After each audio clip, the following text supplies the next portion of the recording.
A silent witness in the night. The town of Cedar Hill slumbered peacefully under a blanket of stars, its quiet streets bathed in the soft glow of streetlights. The only sign of life in the dead of night was the dim, buzzing neon sign of the 24-hour laundromat at the end of Main Street. Sheriff Tom Warren sat parked across the street, his patrol car blending into the shadows as he watched the laundromat's front window. Inside, a small figure moved. A young girl no older than 10, who had become as much a part of his nightly routine as the stars overhead. Tom wasn't a man easily disturbed, having served as sheriff in this town for over 2 decades.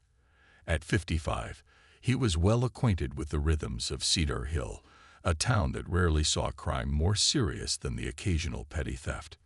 But tonight, as he watched the girl load clothes into a washer, a nagging feeling of unease settled in his chest.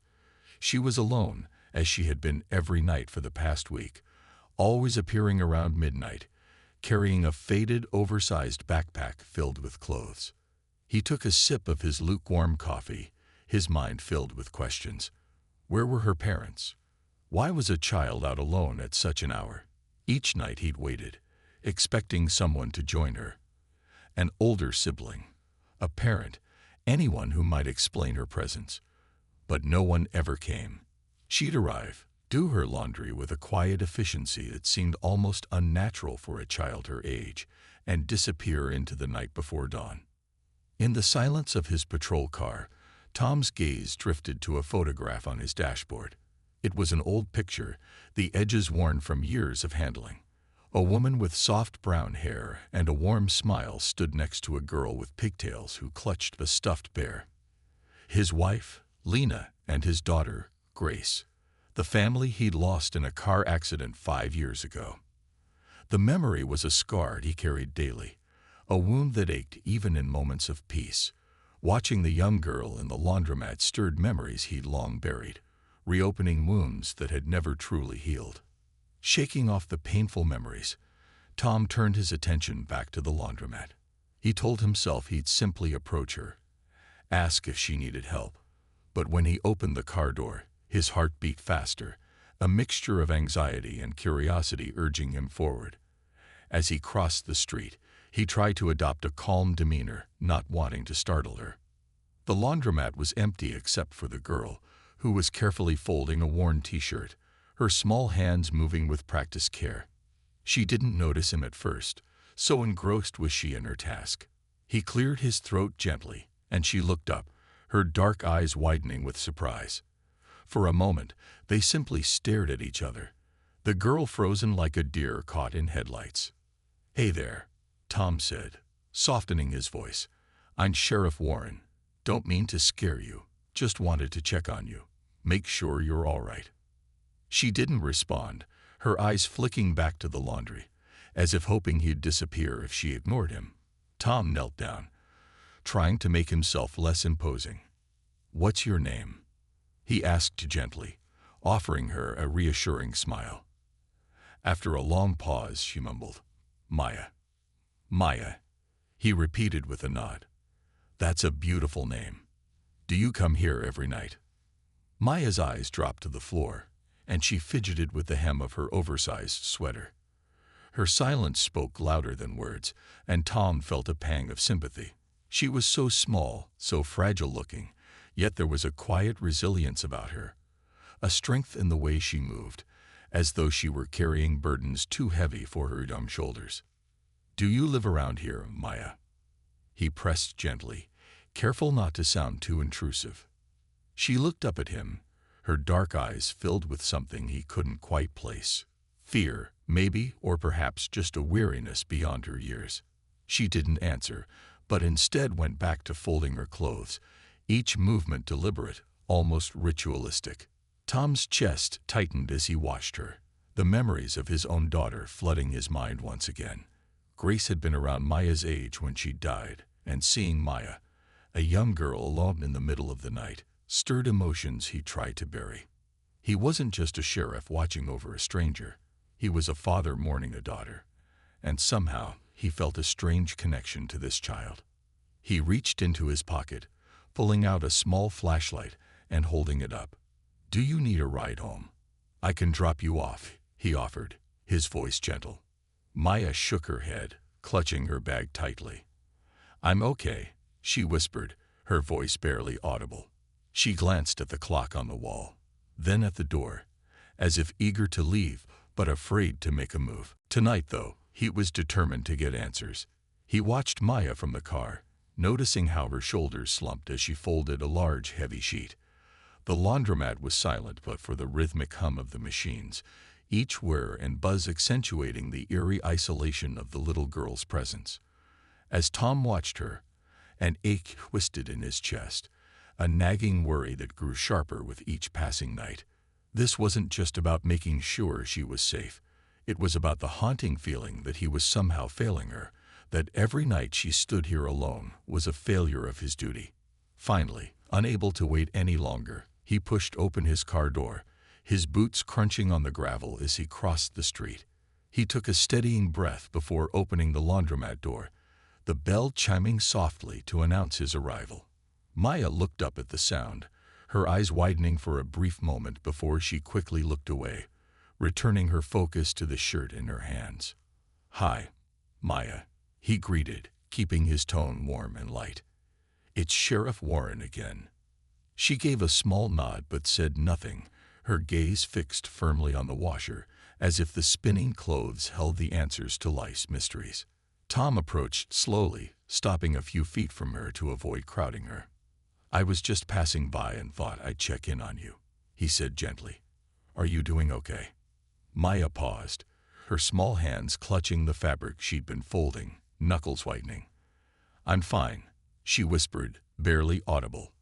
Her voice was laced with a forced confidence, a thin layer that couldn't quite mask the tremor beneath. Tom's heart twisted. She reminded him so much of Grace, his own daughter, who had been just as guarded, just as stubborn about showing vulnerability, even as a little girl. He took a deep breath, choosing his words carefully. "Maya, you know, it's pretty late for someone your age to be out here by themselves," he said softly. "Is there someone nearby? Someone waiting for you?" Her shoulders hunched slightly, and for a moment, he thought she was going to ignore him again. But then she spoke, her voice barely more than a murmur. I'm not alone," she said, her gaze flicking nervously toward the windows. "Someone's always nearby." Tom's brow furrowed. Her words were strange, almost cryptic. He couldn't tell if she was trying to reassure him or herself. He tried a different approach. "Do you have family around here, Maya?" he asked gently, his voice steady and patient. She hesitated, her eyes darting away. Her small fingers picked at a loose thread on her sweater, her focus intense as if she were willing herself to disappear into the fabric. "Sometimes," she said finally, her words vague and evasive, "but they're busy. So, I come here." Tom nodded slowly, suppressing the urge to press her further. He knew enough about children to recognize when they were hiding something, whether out of fear, loyalty, or both. But he also knew that if he pushed too hard, she might shut him out completely. He chose to let her lead the conversation, hoping she'd offer more if he simply listened. Maya continued folding, her movements methodical, almost robotic. After a moment, she glanced up at him, her dark eyes full of an intensity that belied her young age.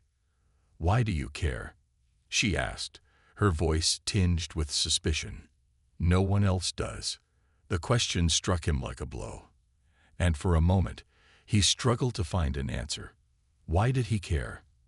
Because he'd seen too much suffering in his years as sheriff. Because he was haunted by the memory of his own daughter. Because something about her, this fragile little girl who seemed so burdened, wouldn't let him walk away. He took a deep breath, meeting her gaze. "Because it's my job to care," he replied gently. "And because I've got a daughter who used to be around your age. If she were in trouble, I'd want someone to help her too." Maya's eyes softened briefly, and he thought he saw a glimmer of understanding there, perhaps even a hint of vulnerability. But just as quickly, her defenses went back up, and she looked away, busying herself with another pile of clothes. Tom realized he wasn't going to get much more out of her tonight, but he couldn't just leave things as they were. He reached into his pocket, pulling out a card with his contact information. He placed it on the edge of the folding table, nudging it toward her.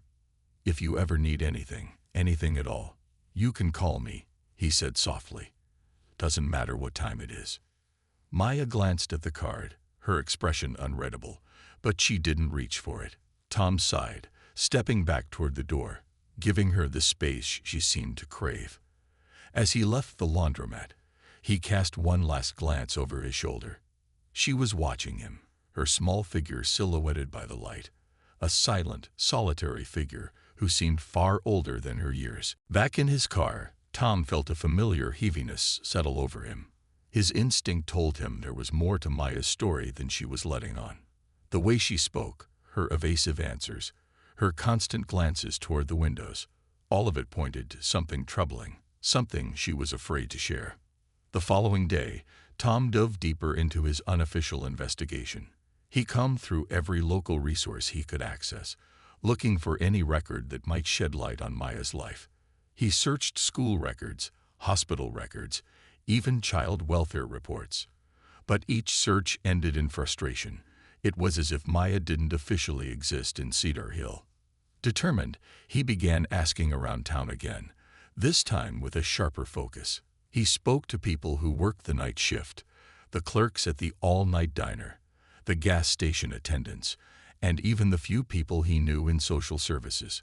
But no one knew of a young girl fitting Maya's description, nor did they know of any families in the area with a daughter of her age who might be struggling. One conversation stuck with him, though. He'd stopped by the local grocery store, where he ran into Mrs. Barker, an elderly woman known for her love of gossip. She was more than happy to share what she knew about the town's children, and when he mentioned Maya, her face softened with a hint of sadness. "Oh, Sheriff," she said, shaking her head. "I haven't seen any girl by that name, but there's been talk. You know how small towns are. People say there's a family on the outskirts of town, near the old railroad tracks. They keep to themselves, always have.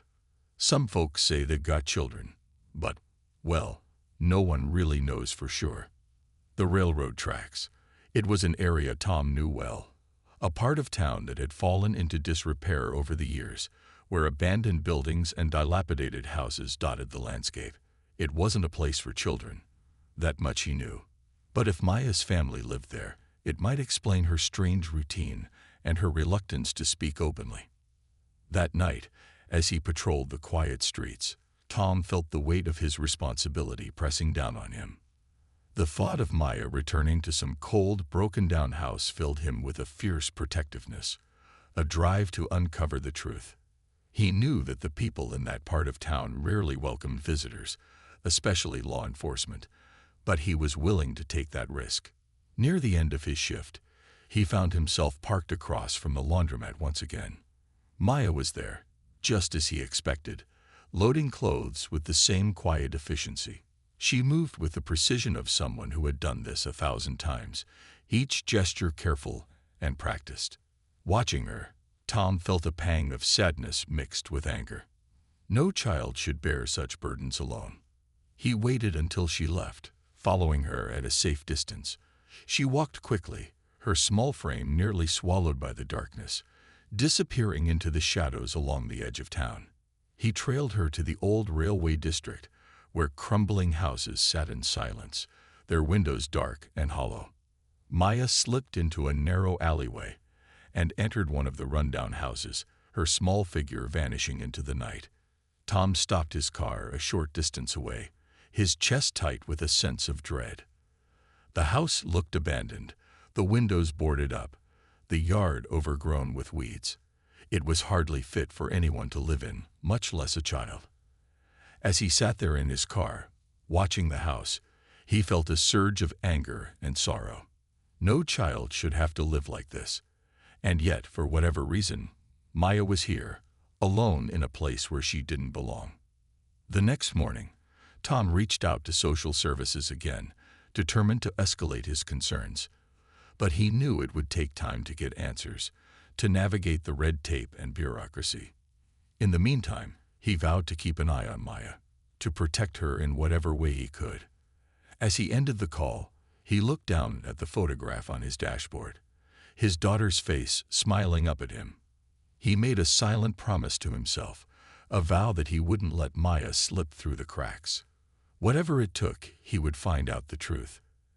And he wouldn't rest until she was safe. Shadows of the past. The following night, Sheriff Tom Warren found himself back in his patrol car, parked a short distance from the laundromat. The longer he watched Maya, the deeper his resolve grew. Her silence, her lonely routine, and the fact that she seemed to have no family to speak of stirred something inside him that went beyond professional duty. This wasn't just about uncovering a mystery. It was about protecting a child who seemed to have no one else in her corner. He'd been to the old house by the railroad tracks twice now, both times under the cover of night, his headlights off as he parked a block away. Each time, he'd waited, hoping to see some sign of other inhabitants, but the house remained eerily quiet. It was the kind of place that had been forgotten, swallowed by neglect, left behind by time.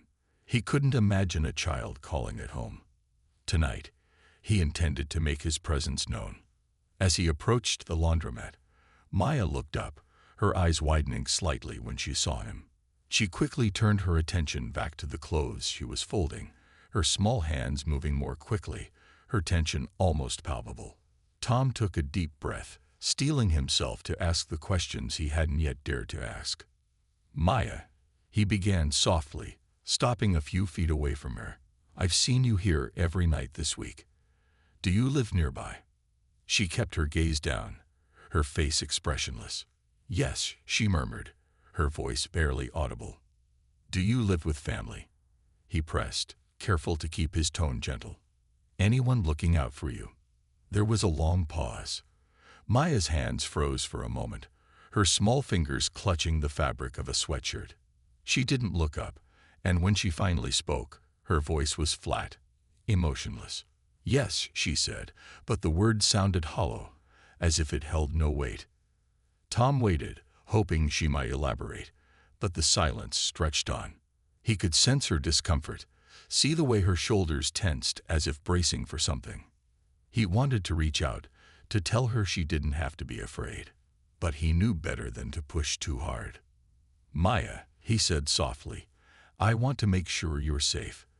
It's my job, and I care about what happens to you. If you ever need help, or if there's anything you need to talk about, you can come to me. You don't have to go through things alone." She glanced up at him, just for a brief moment, and in that instant, he saw a flicker of something. Hope, maybe, or perhaps just a longing to believe him. But then her gaze dropped again, and she gave a small, almost imperceptible nod. "I'm fine," she whispered. "I can take care of myself." The words hit him like a punch to the gut. No child should have to say that, to believe they had no one to rely on but themselves. He wanted to argue, to tell her that she didn't have to carry that weight alone, but he sensed it wouldn't do any good. Maya was guarded, and he knew trust would take time. Reluctantly, he stepped back, letting her finish her work in peace. As he returned to his patrol car, he couldn't shake the feeling that he was missing something crucial, something that lay hidden just beneath the surface. He decided he would return to the house by the railroad tracks in the daylight, hoping it might reveal answers that the night had kept hidden. The next afternoon, Tom parked his car a few blocks from the old house and walked the rest of the way. In the light of day, the neighborhood looked even more desolate than it had at night. The abandoned houses, with their boarded windows and overgrown yards, stood like skeletons of a forgotten era, casting long shadows across the cracked pavement. He approached the house Maya had entered, its paint peeling and the roof sagging under years of neglect. He knocked on the door, his knuckles rapping against the brittle wood. There was no answer. He knocked again, louder this time, and waited, straining to hear any sound from within. But the house remained silent, as if it were empty. After a few more minutes, he decided to walk around the property, checking the windows for any signs of movement. Through one of the broken panes, he caught a glimpse of a small, dimly lit room. Inside, he saw a thin mattress on the floor, covered with a faded blanket, and a few scattered items that looked like children's toys. There was a stuffed bear missing an ear, a small stack of worn books, and a single cracked mirror hanging on the wall. It was a room devoid of comfort, stripped of warmth. His chest tightened at the thought of Maya sleeping here, alone in a place that felt more like a prison than a home. As he circled the house, he heard a faint sound, a shuffling noise coming from around the back. He followed it, his hand instinctively moving to the holster on his hip, though he hoped he wouldn't need it. Rounding the corner, he stopped short, surprised to see an elderly woman crouched by the back steps, her face weathered and worn, her eyes sharp and cautious. She looked up, startled, and squinted at him. "What do you want?" she asked, her voice a harsh whisper. Tom took a step back, holding up his hands in a placating gesture. "I'm Sheriff Warren. I'm just looking into something," he replied. "Are you? Do you live here?" The woman eyed him warily, her gaze darting toward the house before she turned her focus back to him.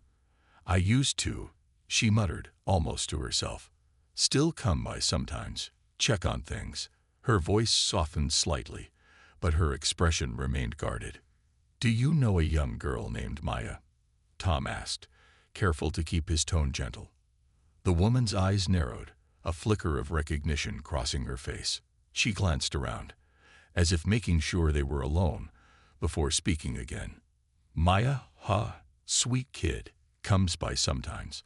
I think she's got no place else to go." She sighed, her expression softening. "Poor thing's been through a lot, though I don't know the half of it."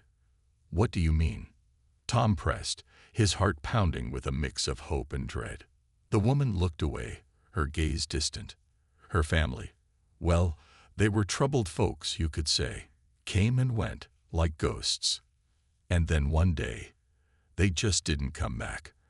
I'd see her around here sometimes, wandering, looking lost.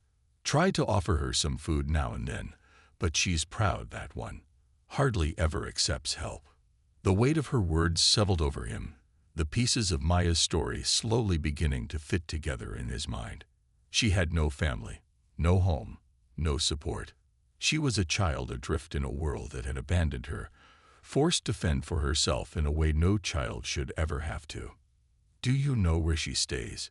he asked, his voice barely a whisper. The woman shook her head. "Not exactly. I've seen her come and go from this house sometimes, but I think she moves around, trying not to be seen. She's a smart one, knows how to stay out of trouble." Tom's heart ached at the thought of Maya, a child forced into survival mode, navigating the world alone and unprotected. His mind raced with thoughts of how to help her, how to intervene without scaring her away. He'd dealt with lost children before, but Maya's situation was different.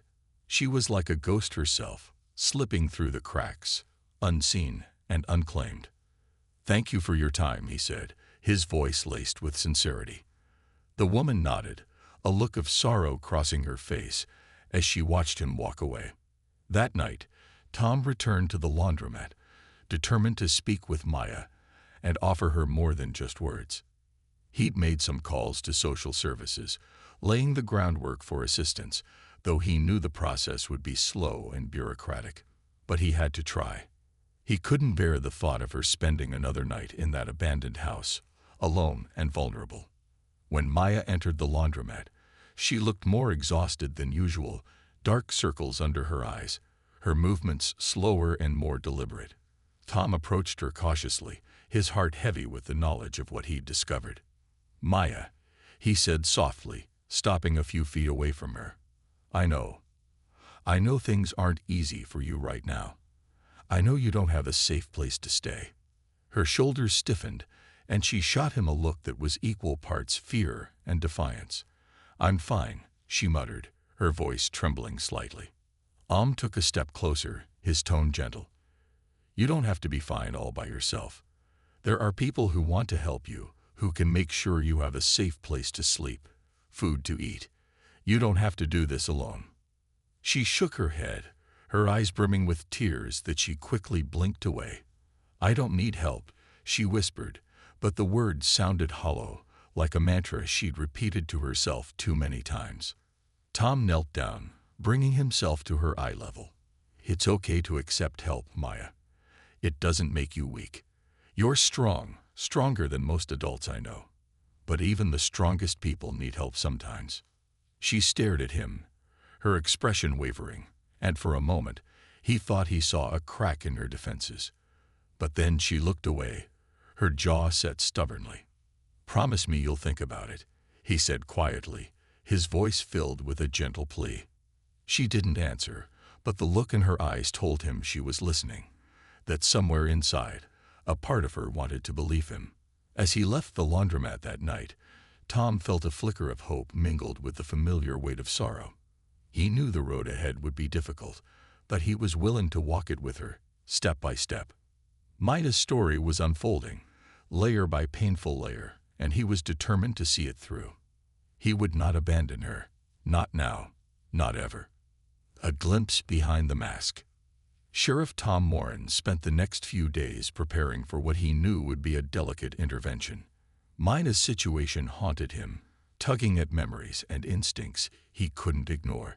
He'd witnessed his fair share of hardship in Cedar Hill, but never had a child's plight struck him so deeply.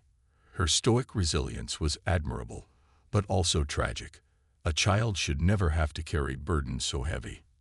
And the more he watched her, the more he realized that she was hanging by a thread. Determined to find a way to reach her, Tom spent hours on the phone, navigating the labyrinthine bureaucracy of social services. He explained Maya's situation to caseworkers, trying to secure temporary housing and resources for her. He knew she would resist the idea of formal help, but he hoped that by laying a foundation, he could persuade her when the time came. He wasn't going to let her slip away, not now that he knew the truth. By the end of the week, he had a tentative arrangement with a social worker named Linda, who specialized in child welfare. Linda agreed to come to Cedar Hill and meet with Maya in a setting that wouldn't overwhelm her. She assured Tom that the process would be gentle, focused on earning Maya's trust before taking any action. It was a small victory, but Tom clung to it like a lifeline. On Friday night, he returned to the laundromat, his heart pounding with a mix of anticipation and anxiety.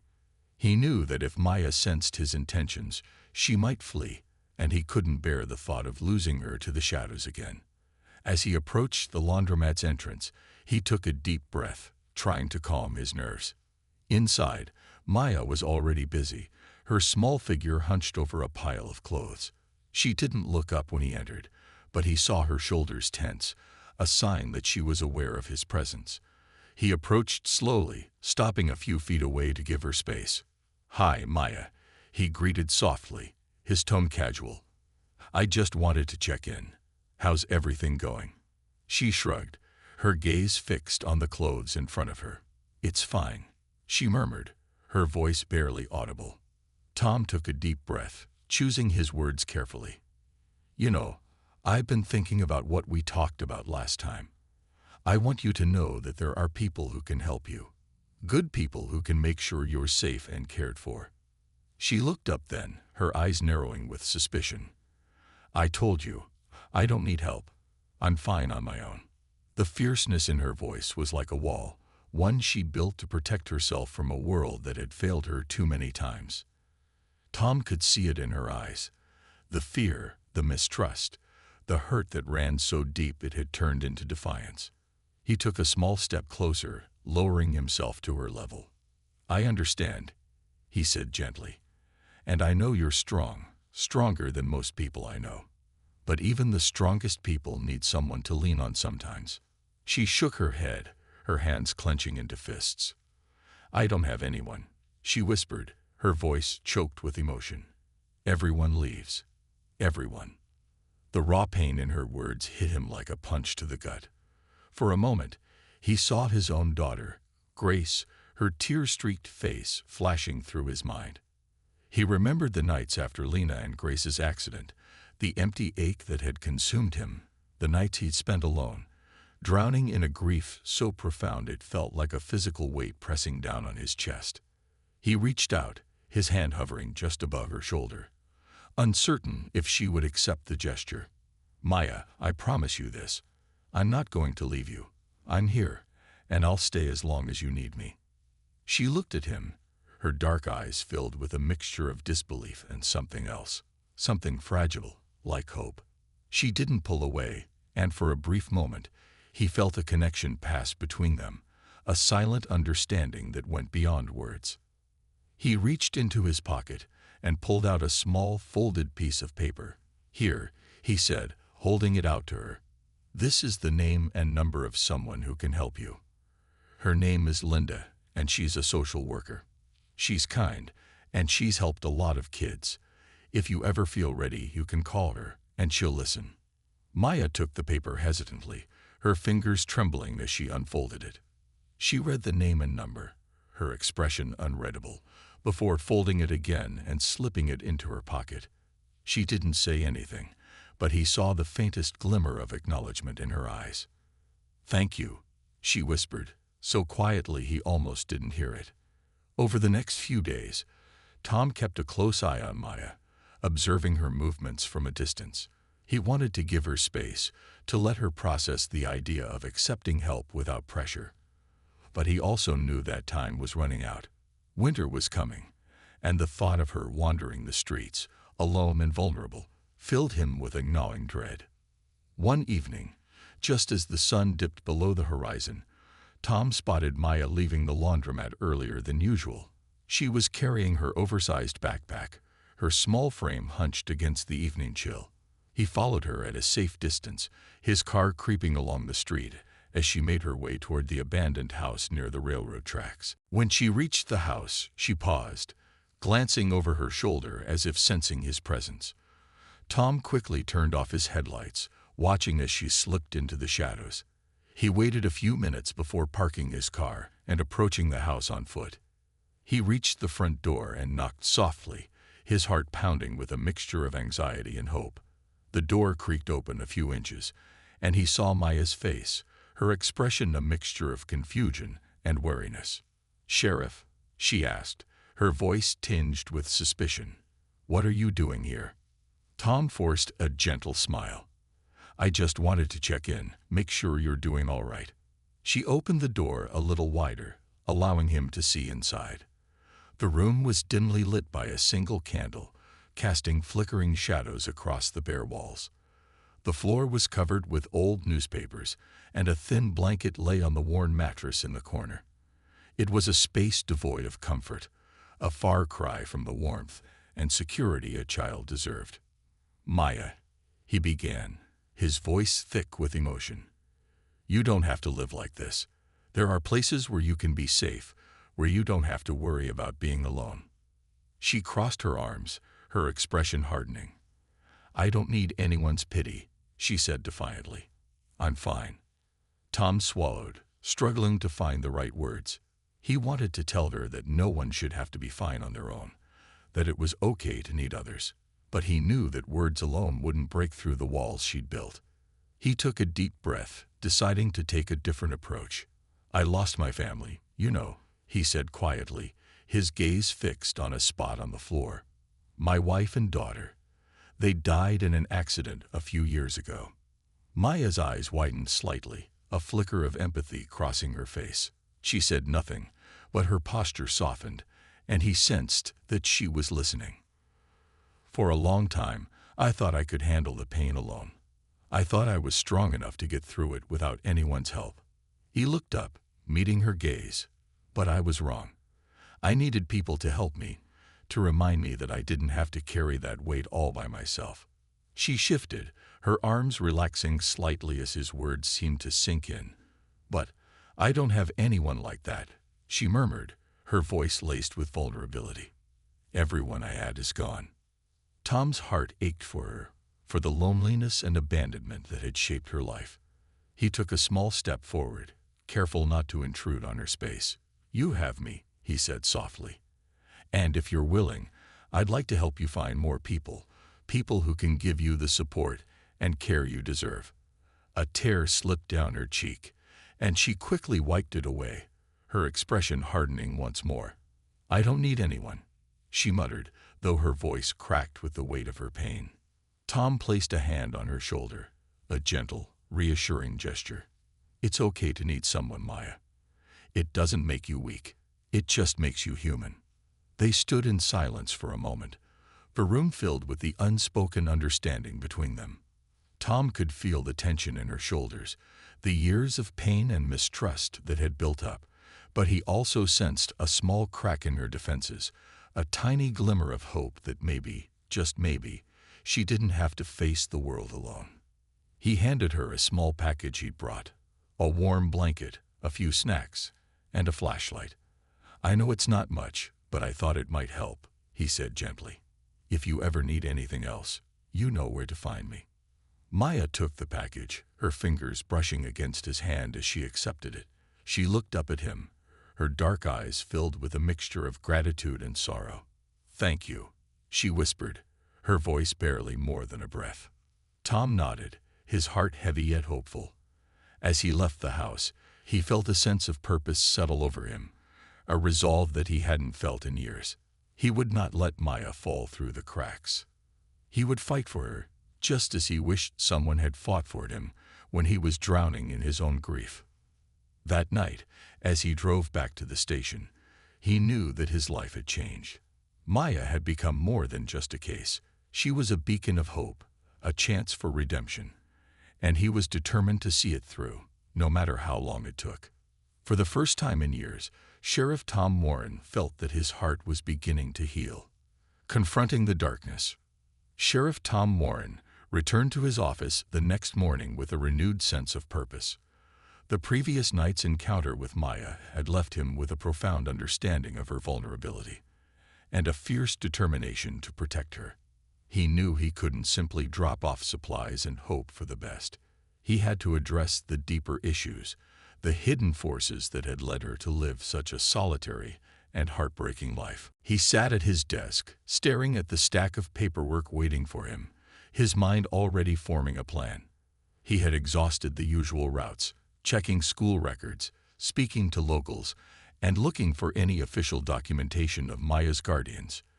Yet, despite all his efforts, she remained an anomaly, a child whose existence seemed unacknowledged by the very town she lived in. The system had failed her, leaving her invisible and unprotected. It was time to go further. He pulled out his phone and called Linda, the social worker he'd spoken with earlier in the week. She answered after a few rings, her voice warm and professional. "Linda, it's Tom Warren," he began, his tone steady. "I need you to meet me in Cedar Hill as soon as possible. I think we're dealing with more than just a case of neglect here. This child, Maya, she's been through things I can't even begin to understand, and I think she's hiding from more than just poverty." Linda paused, the seriousness of his request evident. "I can be there by tomorrow morning, Sheriff. We'll go over everything, and I'll see what resources we can mobilize on her behalf." "Thank you," Tom replied, relief washing over him. "I think she's going to need all the support she can get." With the meeting set, Tom felt a sliver of hope, though he knew the road ahead would be challenging. Social services could help with Maya's immediate needs, but he was haunted by a nagging question. Why had no one claimed her? Why was she so adamant about staying hidden? He left the office early that evening, intending to visit Maya once more before Linda arrived. As he drove toward the abandoned house near the railroad tracks, his mind replayed their last conversation, her quiet confession that everyone she cared about was gone. He was sure there was more to her story, pieces of a puzzle he had yet to uncover. When he arrived at the house, the sun was setting, casting a soft, amber glow across the overgrown lawn. He knocked on the door, but there was no response. After a few moments, he decided to wait by his car, assuming she might be out gathering food or supplies.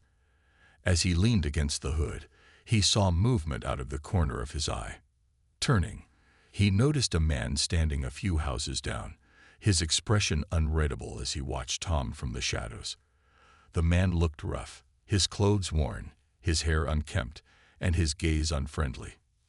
Tom recognized him as Derek White, a local who had a reputation for trouble. He'd been in and out of jail over the years for petty theft, vandalism, and suspected drug activity. "What are you doing here, Sheriff?" Derek called out, his tone confrontational. "This ain't your usual beat, is it?" Tom straightened, meeting Derek's gaze with a steely look. "Just checking in on a young girl who's been living here," he replied, keeping his voice calm. Derek's eyes narrowed, a smirk crossing his face. "A girl, huh? I don't know anything about that. But then, people around here mind their own business. Maybe you should too." Tom's jaw tightened, but he forced himself to remain composed. He'd dealt with Derek's type before, men who thrived in the shadows, who relied on secrecy and intimidation to protect their territory. But this was different. He wasn't here to solve a petty crime or settle a local dispute. He was here to protect Maya, to shield her from a world that had treated her with nothing but neglect and hostility. "Funny thing about being the sheriff," Tom replied, his tone cool and firm. "Minding the town's business is exactly what I do. And if I find out that anyone's been taking advantage of that girl or putting her in harm's way, I'll do more than mind my own business." Derek's smirk faded, and for a brief moment, a flicker of something, perhaps fear or respect, crossed his face. But just as quickly, his expression hardened, and he spat on the ground, turning away without another word. Tom watched him go, a sense of unease settling over him. He couldn't shake the feeling that Derek and his associates might have something to do with Maya's situation, that perhaps they knew more than they were letting on. But without evidence, he was limited in what he could do. All he knew was that he had to keep Maya safe from men like Derek, who lurked in the shadows, preying on those who were vulnerable. As night fell, Tom returned to his car, glancing back at the empty house. He left a note on the door for Maya, a simple message that said, "You're not alone. I'm here for you." He hoped that, in some small way, it would offer her a sense of comfort, a reminder that someone cared. The next morning, Linda arrived in Cedar Hill, meeting Tom at the diner on Main Street. She was a slender woman in her 50s, with kind eyes and a calm demeanor that immediately put people at ease. As they sat down with their coffee, Tom briefed her on everything he knew about Maya, from her nightly visits to the laundromat to her makeshift home by the railroad tracks. Linda listened attentively, nodding as he spoke, her gaze thoughtful. "It sounds like she's been through significant trauma," she said softly. "Children don't just disappear from the system unless something's gone terribly wrong." Tom sighed, his fingers tapping the table. "That's what worries me. She's so guarded, so determined to handle everything alone. I can't help but think she's hiding from something or someone." Linda nodded, her expression grave. "It's possible. Kids like Maya often fall through the cracks, especially if they've had negative experiences with authority figures. She might see accepting help as a risk, a threat to whatever stability she's created for herself." They finished their coffee, and Tom led Linda to the old house, hoping Maya would be there. When they arrived, however, the house was empty. The note he'd left the previous night lay crumpled on the floor, as if she'd read it but didn't trust it enough to stay. Tom's heart sank. He had no idea where she could be, but he knew she wouldn't have gone far. She had nowhere else to go, and if she was avoiding them, it was likely out of fear rather than defiance. "Maybe we'll find her at the laundromat tonight," Linda suggested gently. "If that's where she feels safe, she might show up there." Tom nodded, though the thought of her wandering the streets alone filled him with dread. He agreed to meet Linda at the laundromat later that night, praying that Maya would appear. As night settled over Cedar Hill, Tom sat in his patrol car outside the laundromat, the neon lights casting a faint glow over the empty parking lot. Linda was beside him, her hands folded in her lap, her gaze fixed on the entrance. They waited in silence, each passing minute heightening the tension in the car. Finally, just past midnight, Maya appeared, her small figure barely visible in the dim light. She walked quickly, clutching her backpack, her movements cautious and alert. Tom's heart twisted at the sight of her, so small and alone in a world that seemed determined to test her resilience. He stepped out of the car, calling her name softly. She froze, her eyes widening as she saw him and Linda approaching. Tom kept his hands visible, his expression gentle, as he spoke. "Maya, this is Linda," he said, nodding toward the social worker. "She's here to help you. We both are." Maya's gaze shifted to Linda, her expression guarded. She took a small step back, as if ready to flee at any moment. Linda offered her a warm smile. "Hi, Maya. I'm here because Sheriff Warren told me about you. I work with kids who need a little extra help, and I'd like to talk with you, if that's okay." Maya hesitated, her eyes darting between them. "I don't need help," she murmured, though her voice lacked the defiant edge it usually carried. She looked exhausted, her shoulders slumping under the weight of whatever secret she was holding. Tom took a step closer, his voice soft. "You don't have to do this alone, Maya. You've been so strong, but even the strongest people need someone to lean on. We're here because we care about you." For a long moment, Maya stood there, her expression unreadable. Then, to Tom's relief, she gave a small nod, signaling her willingness to talk. They guided her to a nearby bench outside the laundromat, where they sat together under the quiet night sky. As Linda gently asked questions, Maya's story began to emerge in fragments. Her parents, she explained, had left town months ago, promising to return but never coming back. She'd waited for them, night after night, clinging to the hope that they would come for her. But eventually, that hope had faded, replaced by a cold, bitter acceptance. "I thought, maybe they just forgot," she whispered, her voice trembling. "Or maybe I wasn't good enough for them to stay." Tom's chest tightened, his heart aching for her. He placed a reassuring hand on her shoulder, his voice thick with emotion. "None of this is your fault, Maya. You didn't deserve any of it. You're strong, and you're worthy of love and safety." Maya looked up at him, her dark eyes filled with tears. For the first time, she allowed herself to believe that maybe, just maybe, someone cared. In that moment, Tom knew that his commitment to her was more than just a duty. It was a promise. Linda spoke softly, explaining that she could arrange a safe place for Maya, somewhere she could feel secure and cared for. Maya nodded, wiping her eyes, and for the first time, Tom saw a flicker of relief on her face.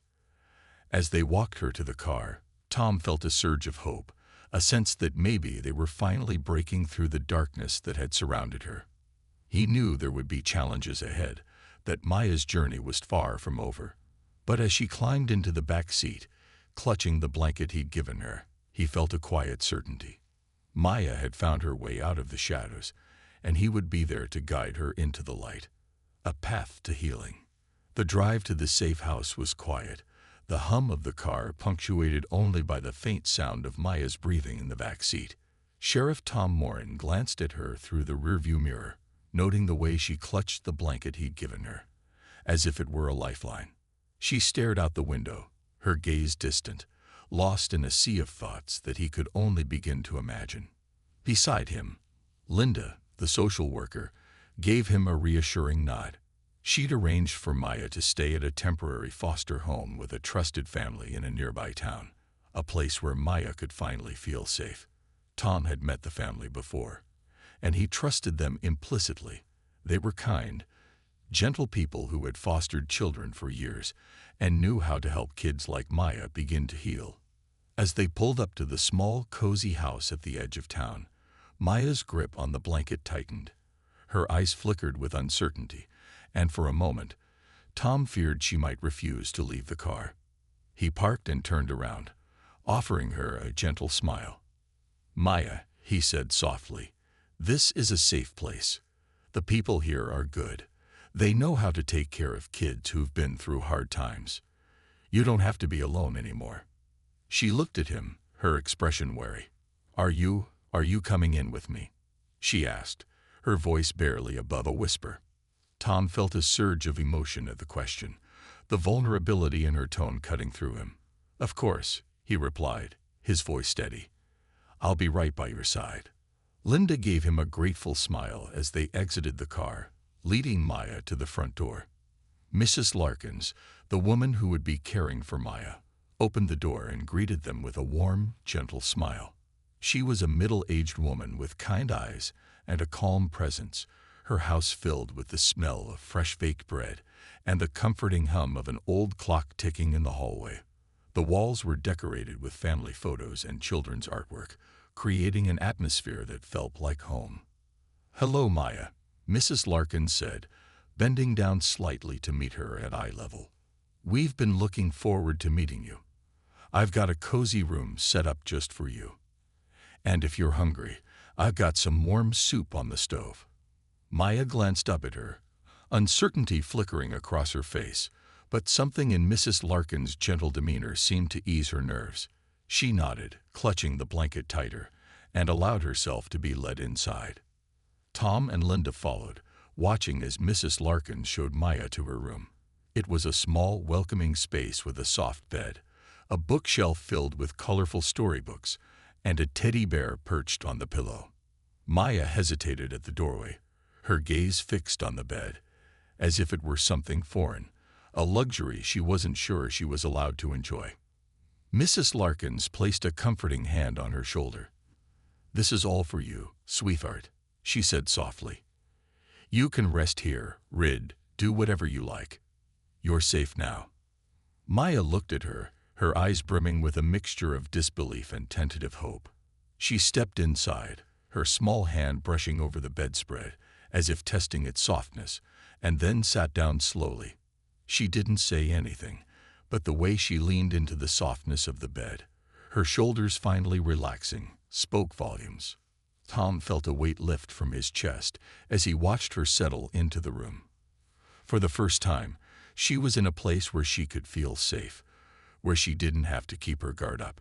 He felt a fierce protectiveness for her, a determination to ensure that this was only the beginning of her journey toward healing. Linda stepped forward, her voice low. "We'll let her settle in. The Larkins are very experienced, and they know how to handle children who've been through trauma. I think this is the best place for her." Tom nodded, though a part of him felt reluctant to leave. He had come to care for Maya in a way that went beyond his duties as sheriff. She had filled a void in his life, reminding him of his own daughter, Grace, and the promise he'd made to himself to protect others as he hadn't been able to protect her. But he also knew that this was the right step for Maya, that she needed stability, consistency, and the chance to trust others. "Thank you, Linda," he said quietly, "for everything." She placed a reassuring hand on his arm. "You did something good here, Tom. You gave her a chance at a new life. And sometimes, that's all it takes." In the weeks that followed, Tom visited Maya at the Larkins' house regularly. He'd stop by after his shift, bringing small gifts, books, puzzles, anything he thought might bring her a little joy. She was still shy, still guarded, but he could see the change in her. Slowly, she was beginning to open up, to let go of the weight she'd been carrying alone for so long. One afternoon, he arrived to find her in the living room with Mrs. Larkins, coloring in a picture book. She looked up when he entered, a faint smile tugging at the corners of her mouth. It was a small gesture, but for Maya, it was a monumental step. "Hey, Maya," he greeted, holding out a small wrapped package. "I brought you something." She took the package, her eyes widening as she unwrapped it to reveal a journal with a cover decorated in soft pastel colors. She looked up at him, a mixture of surprise and gratitude in her gaze. "Thank you," she whispered, tracing her fingers over the cover. "You can write anything you want in there," he said gently. "Your thoughts, your dreams, whatever's on your mind. It's just for you." She nodded, hugging the journal to her chest, and for a brief moment, he saw a glimmer of hope in her eyes, a light that had been missing for too long. Over the next few months, Maya blossomed under the Larkins' care. She attended school for the first time in years, slowly making friends and rediscovering the joys of childhood that had been stolen from her. Tom continued to visit, watching as the walls she built around herself began to crumble. She started sharing small pieces of her life with him, stories of her parents, her favorite memories, her fears. Each revelation felt like a gift, a sign that she was beginning to trust again. One evening, as they sat on the porch together, Maya turned to him, her expression thoughtful. "Sheriff, Tom," she began, hesitating over his name. "Why did you help me?" The question caught him off guard, and he took a moment to gather his thoughts. "Because I saw something in you, Maya," he said softly. "Something strong, something resilient. I knew you were going through something difficult, and I couldn't stand the thought of you facing it alone. No one should have to carry that weight by themselves." She nodded, her gaze thoughtful as she looked out over the yard. I thought everyone would just leave," she admitted quietly. "That's what always happens. People leave." Tom's heart ached at her words, the scars of abandonment so deeply etched into her young soul. He placed a comforting hand on her shoulder, giving it a gentle squeeze. "I'm not going anywhere, Maya. I'm here, and so are the Larkins, and so are all the people who care about you. You're not alone anymore." A tear slipped down her cheek, but this time, she didn't wipe it away. Instead, she leaned into his shoulder, letting herself be vulnerable, letting herself feel the safety she had longed for. In the months that followed, Maya's life transformed. She grew more confident, more open, her laughter becoming a regular sound in the Larkins' home. She excelled in school, her sharp mind and curiosity blossoming in a supportive environment. The Larkins encouraged her interests, enrolling her in art classes where she discovered a passion for drawing, a gift that allowed her to express the emotion she had kept bottled up for so long. Tom continued to be a constant presence in her life, visiting her regularly, cheering her on at school events, and reminding her that she had a family, one that extended beyond blood. He was proud of the young woman she was becoming, proud of the resilience and strength that had carried her through the darkest times. One evening, as they sat together on the Larkins' porch, watching the sun dip below the horizon, Maya turned to him, a smile lighting up her face. "Thank you, Tom," she said, her voice filled with warmth and sincerity, "for not giving up on me." Tom felt a lump rise in his throat, and he returned her smile, his heart swelling with pride and love. "Thank you, Maya, for letting me be a part of your life. You've taught me as much as I taught you." They sat together in comfortable silence, watching the sky fade from orange to deep purple, the world around them quiet and still. For Maya, it was the beginning of a new life, a journey toward healing and hope. And for Tom, it was a chance to honor the memory of his own daughter, to fulfill a promise he had made long ago to protect those who needed it most. As the stars emerged overhead, Tom knew that he had finally found peace. In helping Maya, he had not only changed her life, but he had also healed his own wounds, rediscovering the purpose that had driven him all along, the purpose of making a difference, of being there for those who had no one else.